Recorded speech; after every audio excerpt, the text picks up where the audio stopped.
Good afternoon. Today is Saturday, November 13th, 2021. My name is Adam Kutnick, and I am proud to announce that after extensive negotiations with her agent, Video Impressions was able to get exclusive access for this interview with Florence Kutnick. Florence Kutnick is my father's mother, my grandmother. Hello and good afternoon. Good afternoon. I'm going to start at the top here with my list of questions.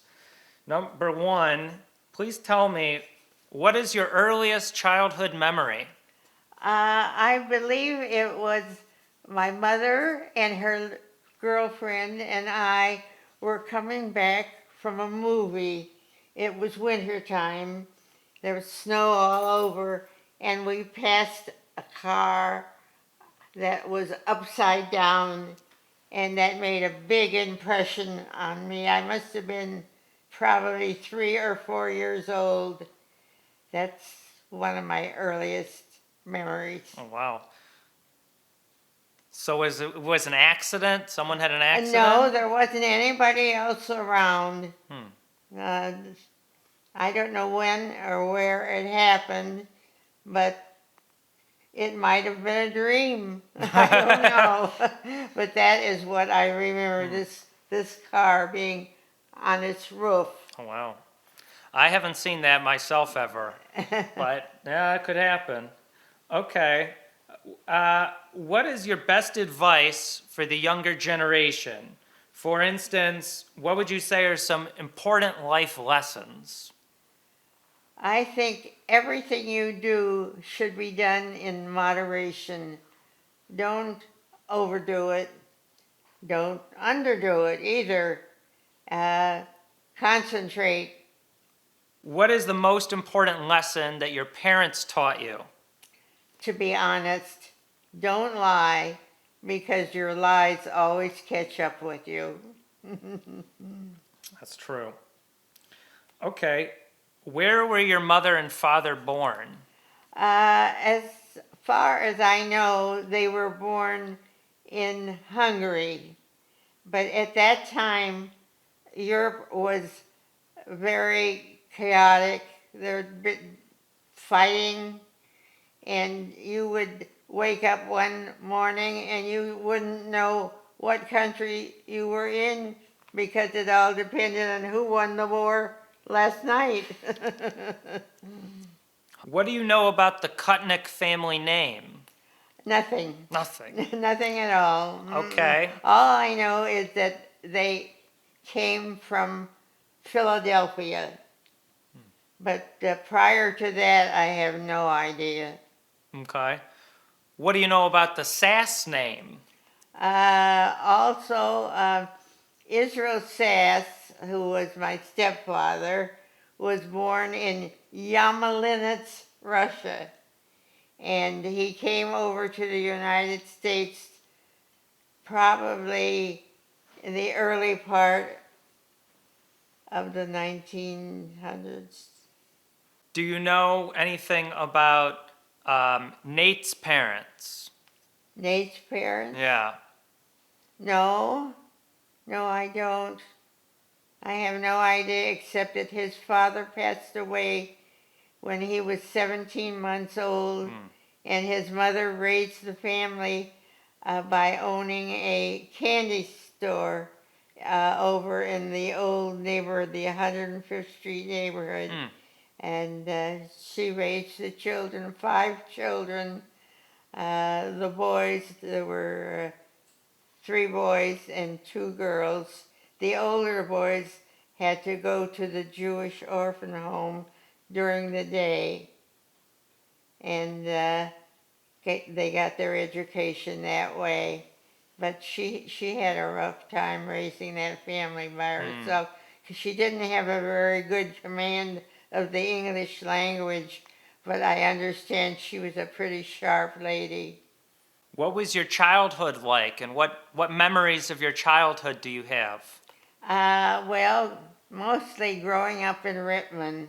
That was a small town where Israel Sass had a store, And it was delightful growing up in a small town because you knew everybody. We used to go sled riding in the winter time. We had an orchard at the corner. There were cows there, and we used to go belly slamming on our sled, and we had to be careful not to hit the cow and not to hit the creek. Oh, It was wow. a real challenge, but it was nice, and people were very nice, and I had a good time in Rittman.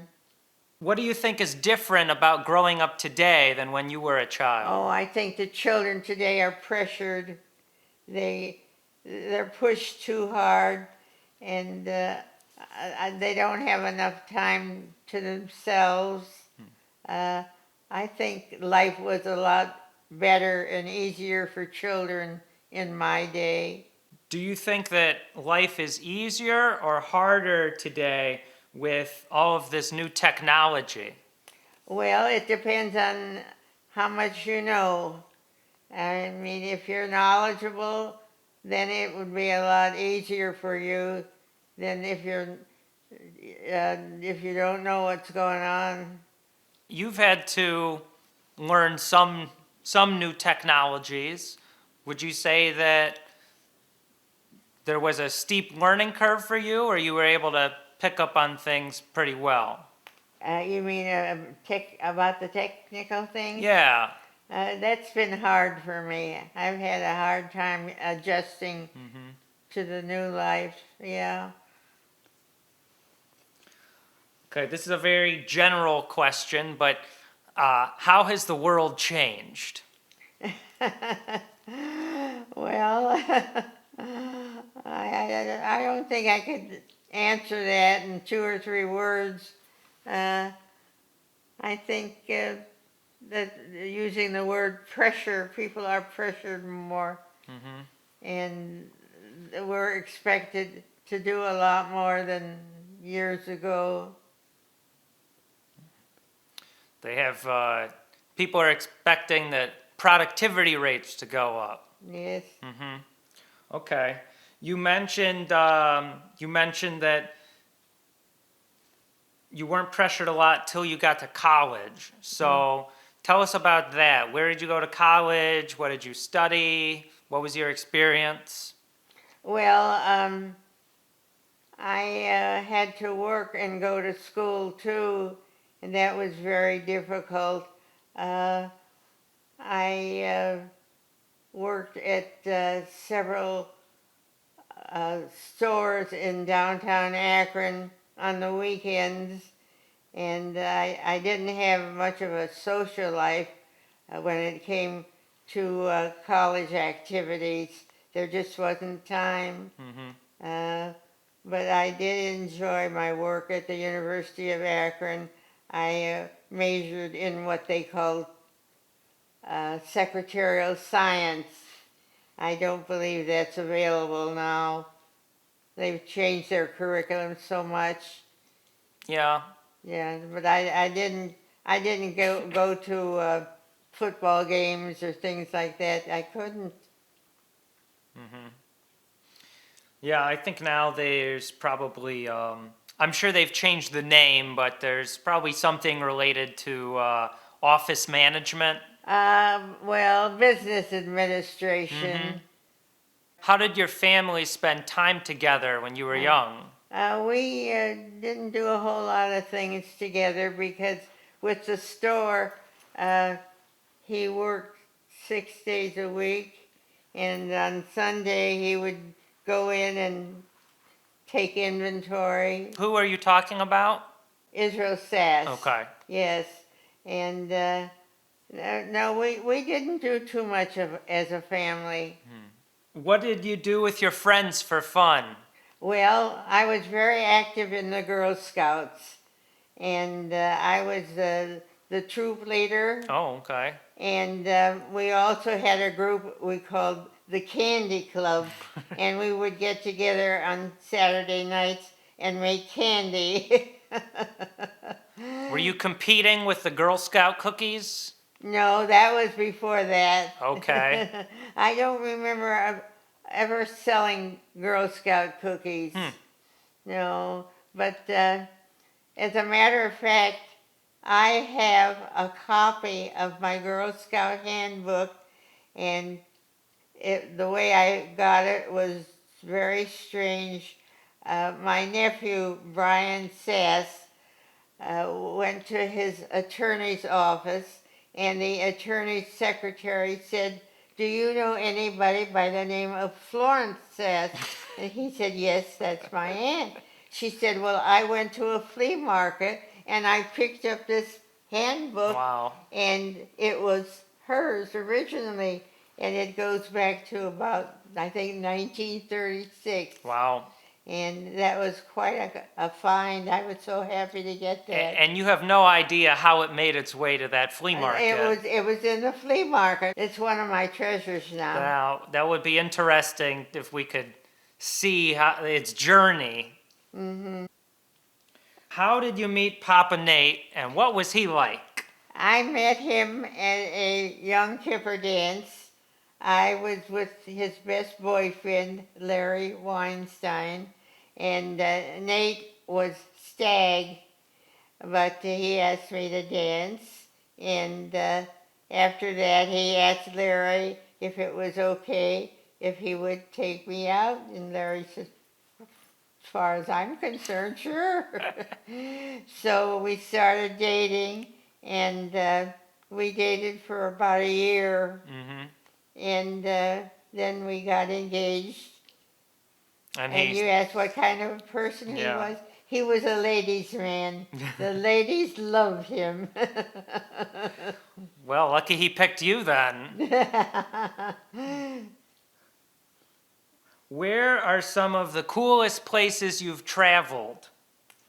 And what did you like about those places? Well, Nate and I did quite a bit of traveling after he retired.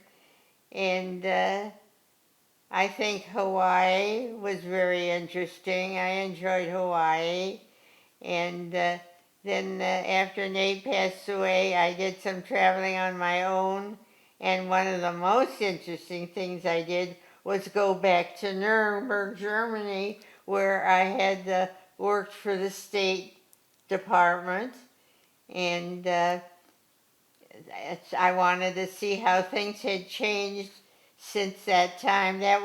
I worked for the State Department at the Nuremberg War Crimes Trials, and nothing had changed very much in Europe, in Nuremberg. I went back to the courthouse where I had worked, and tried to find the place where I had lived. We couldn't find it because at the trials, you have to remember that took place a few months after the war, so the city was devastated. The house that we lived in, if you looked out of the window, the house next door had been bombed out. There was just a big crater there. Well, could not find it. Couldn't, and otherwise, it was interesting to go back to the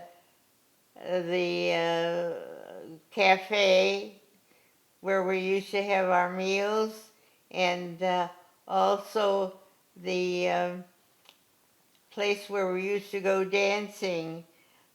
Speaking of the cafe, I used to see a lot of famous people having their meals there when I was there. A lot of people in the news industry, they would make their reports there and send them back to the United States. Edward Murrow and Harry Smith. Those are just a few of the people who were active and every day I would see Goering and all of his henchmen, all of the people who were on trial. Goering killed himself after the trial. He was able to get some poison. They never did find out where he got the poison from, but he just couldn't faced the fact that he had been judged guilty of all these crimes, and so he took the easy way out. So what was your role at those trials? Why were you there? I was an administrative assistant, like a secretary, did a lot of paperwork, prepared the evidence that was presented on the floor of the trials by the attorneys. So that sounds like an important role.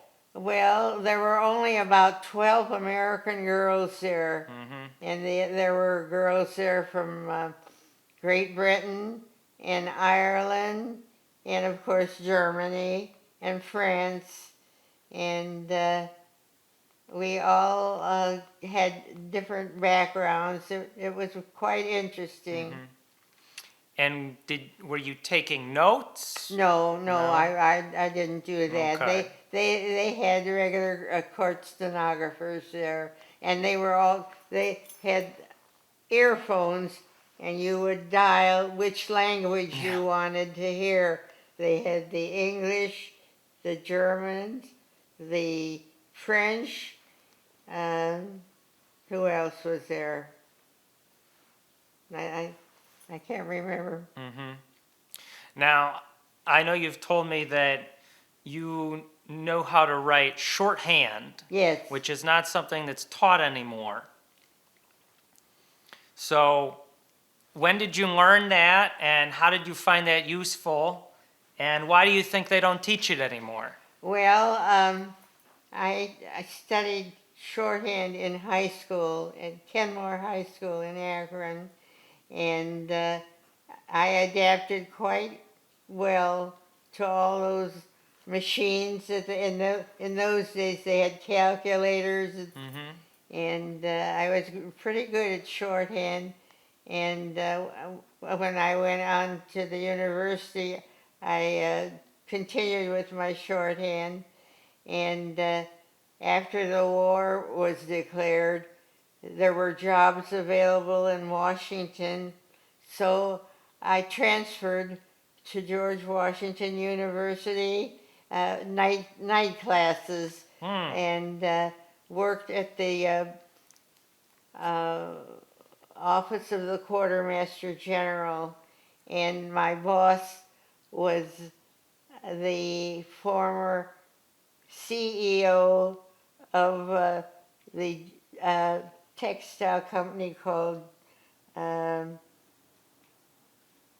want to say J.C. Penney, but that wasn't it. Anyhow, he was quite well known in his field, and when these openings became available, I told you there were 12 American girls, he recommended me to the State Department, and that's how I got there. Oh, wow, okay.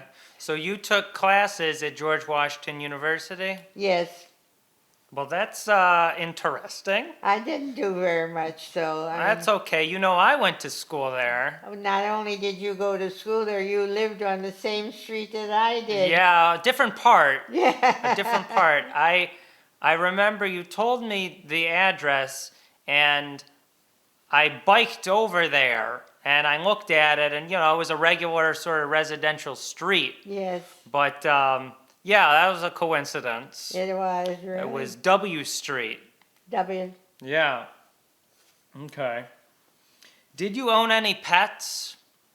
Did I own any pets? No. No? My little sister was my pet. Okay. Tell me about the day that my dad was born. The day that your dad was born? Yeah. Was there anything memorable about that day other than, you know, I don't your know. first I wasn't around. Okay. Well, he had a lot of friends, and I don't know, he was interested in music, played the clarinet quite well, and he was in the band at Cleveland Heights High School.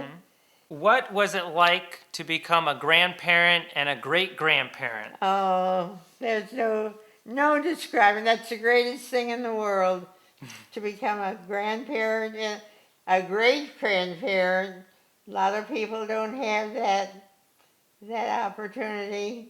It's a blessing, really. Children are a blessing. What advice would you give to new parents? Oh my! Um, Get good keep diapers. your cool. Yeah. Okay. What is something that you learned later in life that surprised you? Oh, don't push yourself too hard. If it's gonna be, it's gonna be. What was your first job? My first job, I think that was when I was going to the university, and I worked for the Akron Dry Goods Company. That was a crummy little department store over on Main Street, and I hated every bit of it. But the jobs weren't available then. So what did you do there? I sold dresses. Mm-hmm. And you didn't like being a salesperson? Well, not selling those. Oh, okay.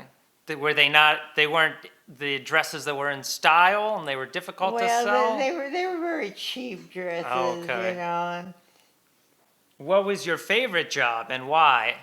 probably the last job I had, which was working for the Chessie Railroad in the terminal tower. That was back in the 1980s, I think. And I particularly liked that job because I liked my boss. My boss was a great guy. He was formerly the head of the Elevated in Chicago. And then he moved here to take job. He was one of the vice presidents for the Chessie Railroad. And his name was James, and I can't remember his last name. McKay. Okay. James McKay. And he was so good to us. He would bring us gifts and toys, not toys, but gadgets. Yeah. And I remember when I was going back to Germany, to Nuremberg, he called me into the office and he said, here's a little something, buy yourself a good meal or something while you were in Germany. And he handed me a check, and I thought, oh, this is very nice, it's probably $25. I looked at it, it was for $100. Wow. And that was worth more back then than now, I think. I'm saying $100 back then was, you could get more for it than $100 today. Absolutely, yeah. Do you have any other, I don't know, interesting or funny stories about working there? Yes, it was a big organization. They had about 10 floors of the terminal tower, and one of the top floors was the conference room, and it wasn't used all the time, so we would go up there and have our lunch. And one time I was up there eating lunch, and I looked out, and across the lake is the blimp. The blimp, it's coming straight for me. So I got on the elevator and I went downstairs. You were afraid it was gonna Oh, come right into the it looked like it building? was going to run right into the Yeah. conference room. It sounds like a movie. Besides the Nuremberg trials, how did the Holocaust affect you and your family? Well, I really didn't know anybody in Europe at that time. My family had been in the United States for so long. But I remember when Nate and I were first married, we had an apartment on 125th Street, and there were a lot of Holocaust survivors living in that area, and they were so grateful to be there. That was about 125th in East Cleveland. Yeah, and we lived there, well, after Rich was born, and then we moved to Wickliffe. What are your favorite memories of Papa Nate? Well, probably dancing. We loved to dance. We would go to a lot of dances. Did you have a favorite song you like to dance to? Yes, well, anything that Glenn Miller played, I loved Glenn Miller. And I was just devastated when he was killed in a friendly fire accident. What was going on where Well, it was during the war, and his band was over playing for the GIs in Europe, and he was in a plane. He was going to another concert he was going to give, and one of our planes mistook his plane for the enemy and shot it down. That's what they call friendly fire. Yeah. Okay. Do you still listen to this person's music? Oh, when I can, yes. Yes, his music will live forever. I haven't heard of him, I'll be honest. Okay. Tell me about Papa Nate's career. He was with the United States Post Office, and he was in claims and inquiries, and he was supposed to estimate the value of people who claimed certain items they owned were lost or damaged, and he particularly liked antiques. And what did he do during the war? He was stationed at Fort Bragg. He was with the paratroopers, but he never jumped. What else do you know about his time there? Well, he was there. He was in the service for 3.5 years, and he wasn't happy about it. He didn't care for the service. Why couldn't he have left earlier? Why could he have? He couldn't. He was enlisted, and they said you have to stay for a certain amount of time. Right. So if he's a member of the paratroopers, but he never jumps out of a plane, what then do you do? He was in administration. Okay. If someone made a movie of your life, what would be the memorable scenes? I think being with my family at a family gathering, that would be very memorial. Do you have any regrets? No, not really. I took advantage of what was offered me and did the best I could. How do you want your family and friends to remember you? As being a good person. What are you most proud of about your life, personally and professionally? Personally, my family. Professionally, I was not much of a professional person. My family was my whole life. Is that what you would say is your legacy? Your family is your legacy? Absolutely, absolutely. And I'm looking forward to more great-grandchildren. Okay. How have you kept going since the loss of your husband? It's been very, very painful at times, but then I look around and I'm grateful for what I do have.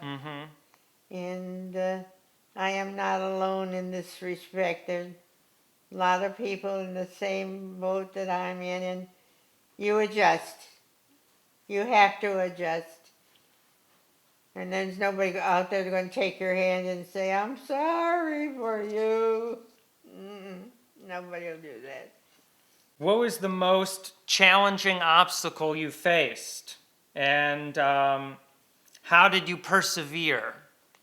The most challenging obstacle I faced? I don't think I can answer that. I can't think of anything that really affected me that badly. Just my son Bruce, your Uncle Bruce, has a saying, "It is what it is." What traditions do you want our family to continue? Oh, stay together. Stay together no matter what. If you have arguments or anything like that, don't let that affect your relationship with your parents and your family. Keep together. There's nothing like family. Do we have any family heirlooms? Do we have any family Or letters or diaries or something to that effect? No.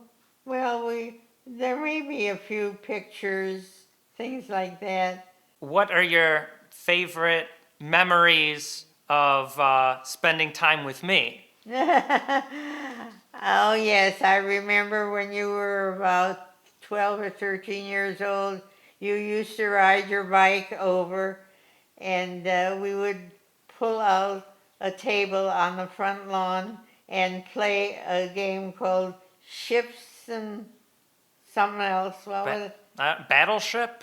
Battleship. I know. We would play board games on the front lawn, and then you would get on your bike and pedal back home. Well, I remember coming over to your house and reading books with you too. Yeah, we read books. You like to be read to. I'll tell you another thing that was funny.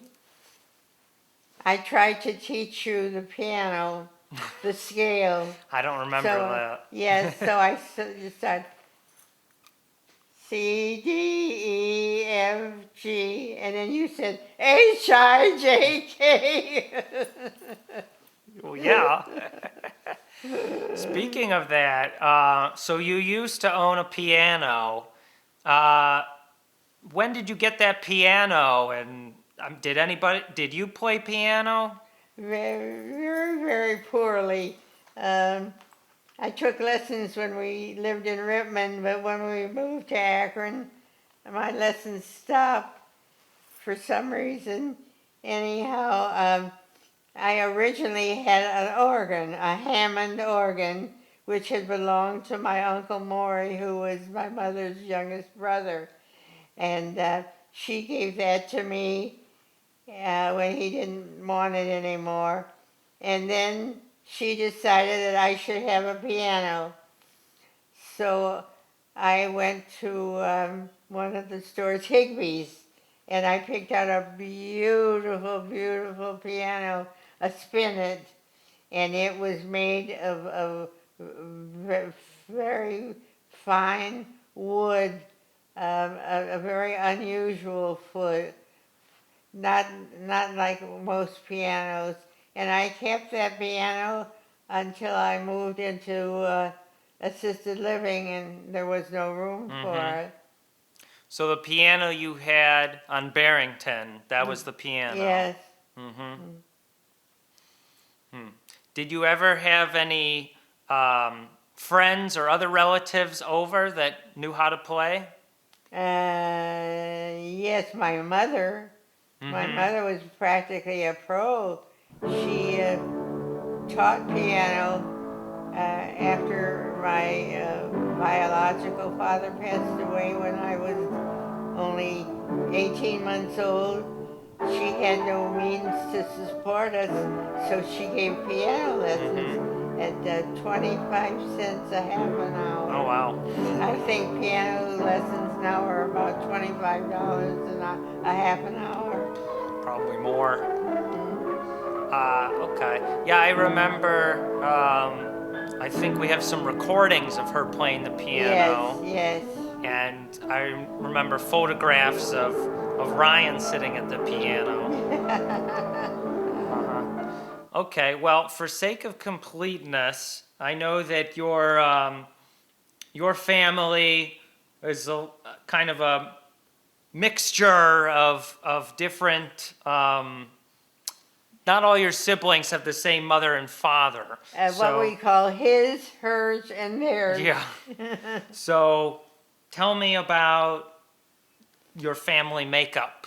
Well, after my biological father passed away, my mother was a widow for a couple years, and then she met and married Israel Sass. He was a widower, and he had 2 children. Milton was 10, and Beatrice was 8, I think.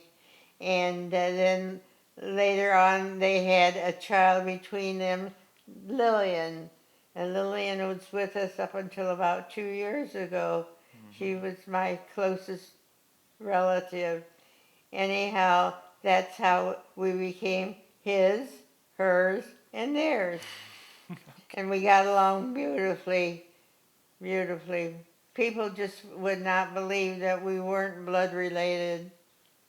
Yeah, that I imagine that could be challenging for some families. I'm glad it worked out well for you. It always tickled me, though, that strangers would say, "Oh, you look just like your brother." Well, he wasn't my brother, really. Did you correct people? Oh, yeah. I would say thank you.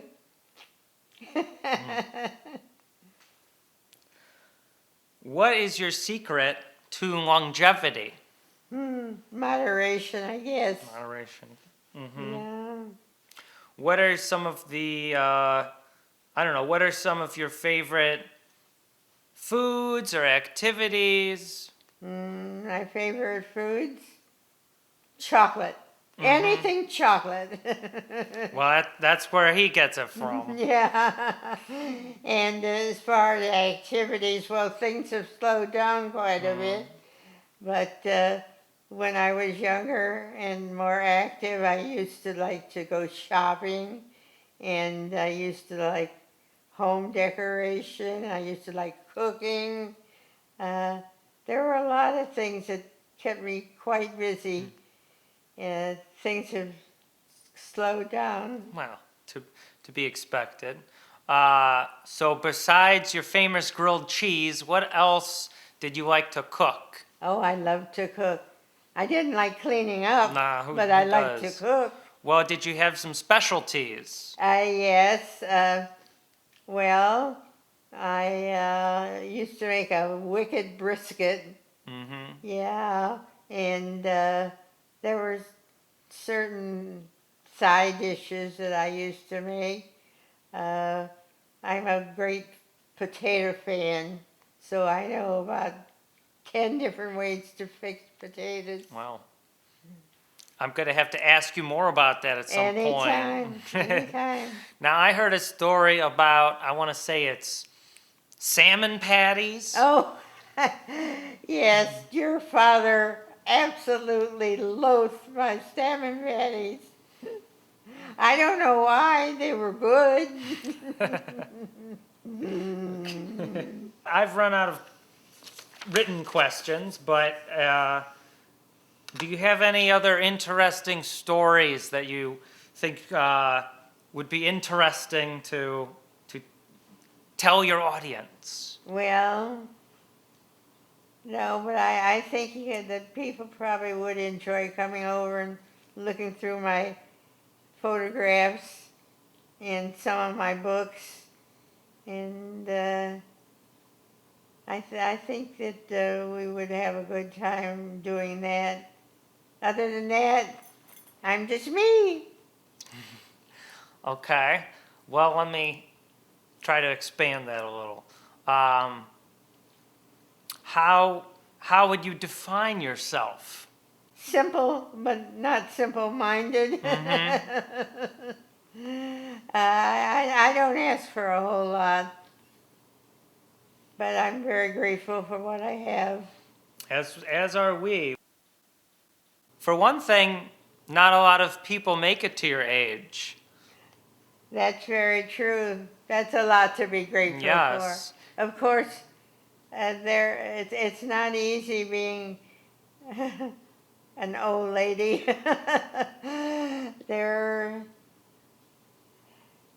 things are very difficult. Just ordinary things that you wouldn't think of are difficult. But it is what it is. It is what it is.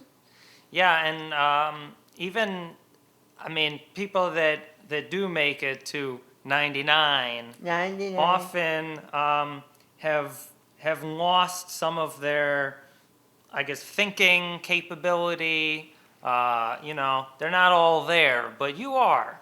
Well, where I live, most of the people have what is called dementia, and it's very difficult to talk to them and to live with them. And but it's very, very common. Have you enjoyed this interview? Oh, absolutely, absolutely. I hope you did too. I did, and I'm very glad that we were able to do this. I know that we had discussed it a while back, and there just wasn't time available in everyone's schedule. And yeah, I'm just really glad that we were able to do this. And some people wait too long, you know. Yes. And then they lose their opportunity and they never get a chance to ask Yes. those questions. This was a good idea of yours. You did a good job. Thank you. Thank you. Well, we love you very much, and we will continue to Yeah. as long as we can. Thank you.